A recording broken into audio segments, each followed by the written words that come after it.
This program is supported in part by a grant from the Idaho Humanities Council, a state-based program of the National Endowment for the Humanities.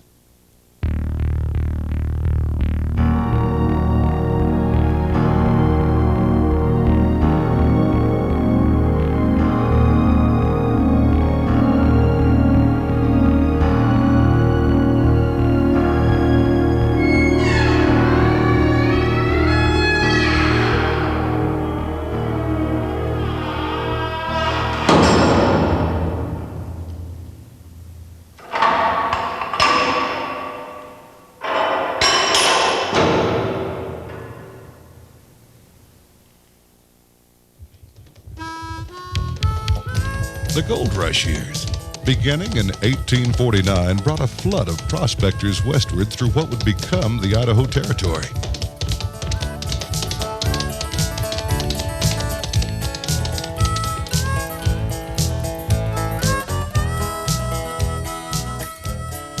Too large to govern, the territory was reduced to Idaho's current boundaries by 1868.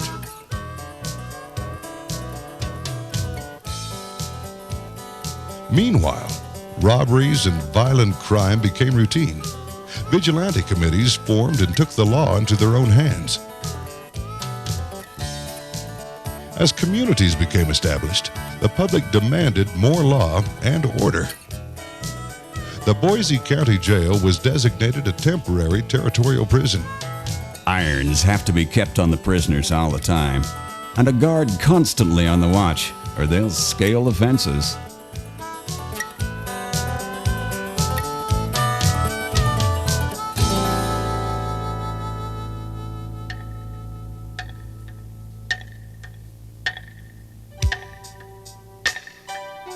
Money was obtained and construction of a new penitentiary began in 1870.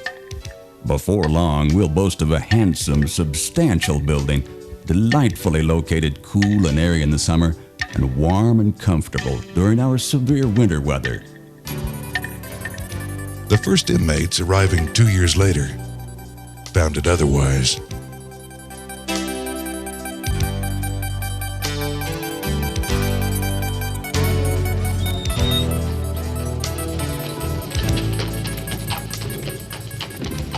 In 1892, convicts began hauling stone for a massive wall and administrative building that would enclose the 4 1/2 acre site.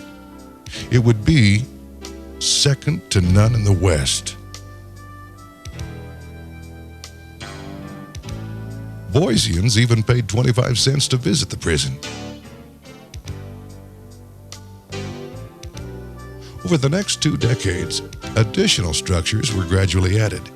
But even with the new 1889 cell house, the warden complained that the prison should be enlarged. The method of keeping too many men in a cell is decidedly pernicious. Construction proceeded slowly.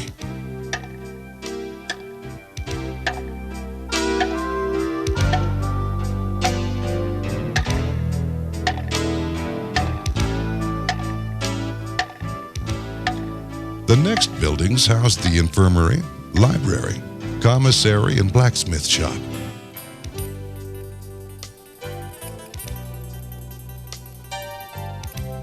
The dining hall, designed by an inmate, was started in 1898, followed a year later by 2 new cell blocks.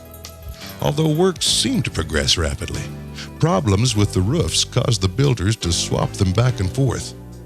One cell block was not occupied for 10 years, and the other almost 30 years after breaking ground. New cell blocks were desperately needed, but instead, an impressive new front gate, a house for the warden, complete with a tennis court, a guard's house, and a new barn were added. Overcrowded conditions persisted, but only a shirt factory, a solitary cell block, and a sally port were constructed by the end of the 1930s.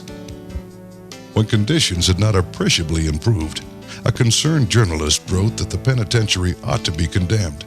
Idaho would save money in the long run if it built a new penal institution. Still, no new construction was undertaken until the 1950s. At that time, work commenced on a cell block, a warden's house, maximum security, and a visitor's facility. Although the public viewed the prison as an unbreachable fortress, problems remained. The warden cautioned that Conditions fast are reaching the breaking point. Trouble of one sort or another can be expected. 4 major riots shook the penitentiary over the next 2 decades.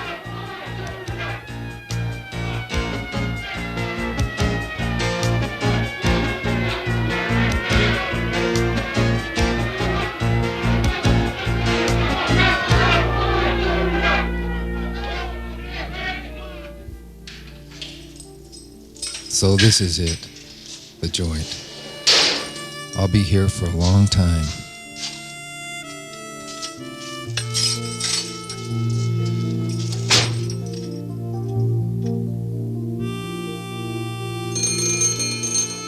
Off to the fish tank. That's where they haul us new cons to. They rule this place by fear, pure and simple. If you don't do this, you're going to be punished severely for it. Or, if you do this, you're going to be punished for it.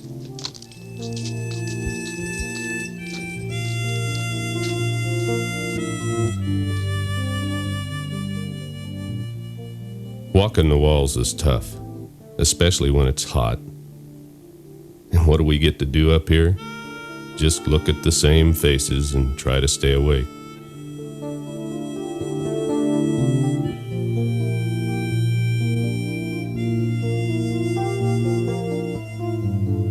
Hey, back from the fence. We've told you already. If you go by the rules around here, we'll all do just fine. But if you don't, you'll always be in a bunch of trouble. Hey, Fish, how much time they give you? I got as much as there is. The whole thing. You know, if they don't give you a job assignment, you get to hang out with us in the loafing room or the bunks. You know, you gotta mentally prepare yourself to do the time. Otherwise, you'll break down. You'll fall apart. Man, time passes slowly. You can read, play cards, exercise, or just count the days. That guy's writing his old lady, or drawing pictures of her. You can just stand around, thinking about your life. You know, if you want anything in here, anything, you just have to make arrangements for it. That's all. But watch out. If the bulls get wind of something, they'll pull a shakedown. Most of the cons carry a weapon, usually a shank, or they know where to find one. If the bulls catch you with one, it's deadlock, or the corner pocket, solitary. No questions about it. Kid, remember, usually things run smooth if you keep your nose clean. Those of us in the yard line up to go to the slop shop. Chow isn't too bad. You're lucky if you land a job assignment. Not everyone does. A good slot is making license plates. Cutting fruit's good duty. You can sneak off a bunch and make squawky, cheap booze. It's a good time. There are other jobs too.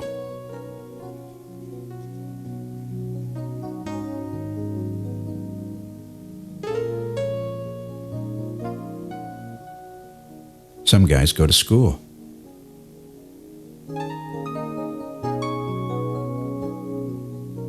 Others find religion.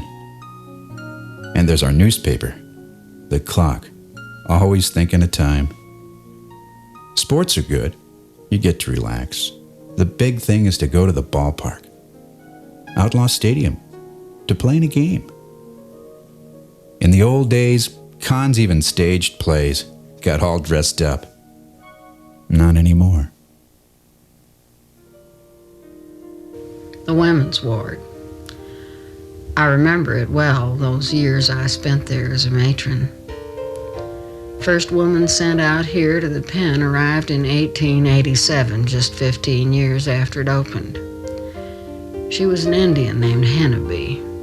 They locked her up in a cell in the same house as the men. They didn't have a place for women then.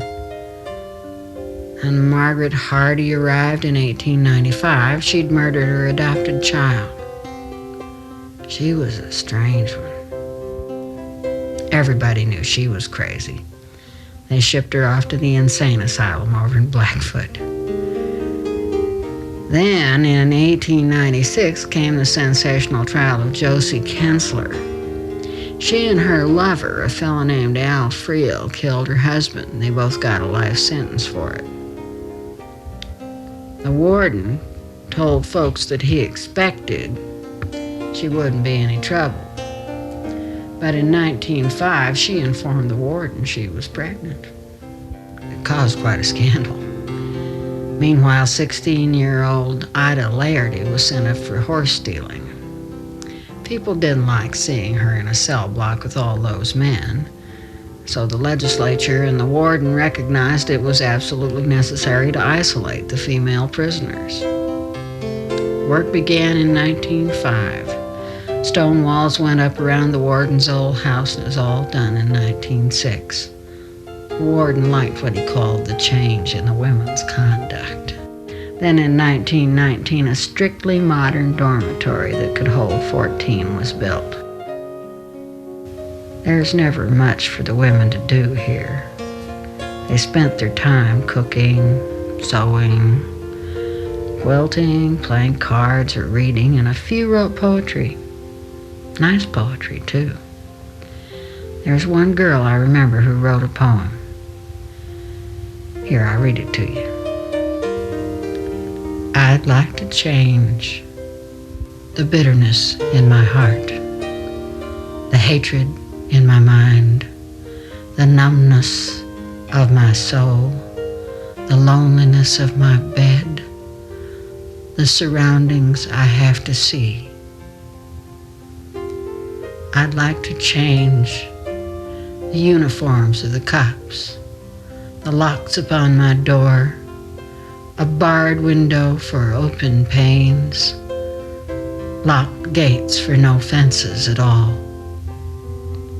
I'd like to change myself. Out of all these women, I know that the most famous was that Lida Southard. She came here in 1921. It was after she murdered her fourth husband. Poisoning. Probably poisoned the others, too. She married him and buried him. They even called her Lady Bluebeard. Lida escaped once, even got remarried, but she was recaptured. She told the guards to drop around and see me when I get out, boys. I'll bake you up a bunch of biscuits. I bet none of them did.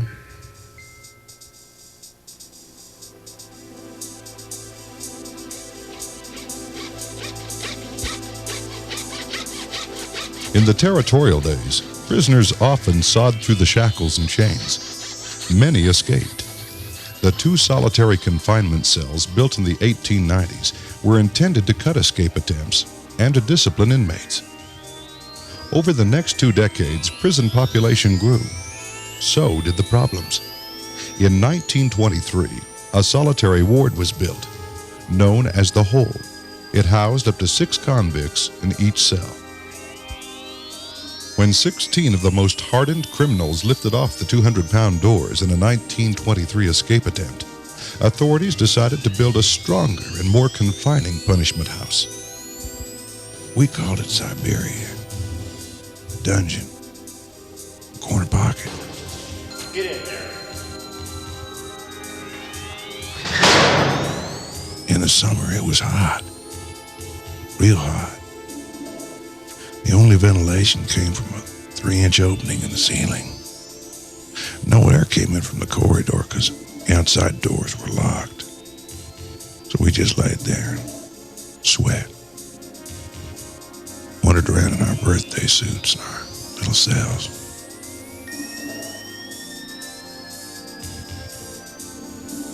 In winter, it was so cold in there you could scratch the ice off the walls with your fingernails.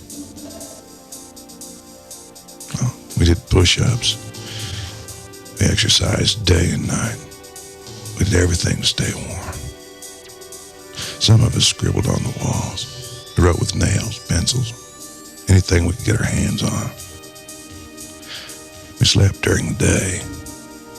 And in the evening, with the guards gone, we told stories. It's surprising how much a person can remember. Some couldn't take it. Flipped out. I remember one guy who carried off stiff, blind, and gibbering to himself. You get out of Siberia, it's like going home. It's like going home.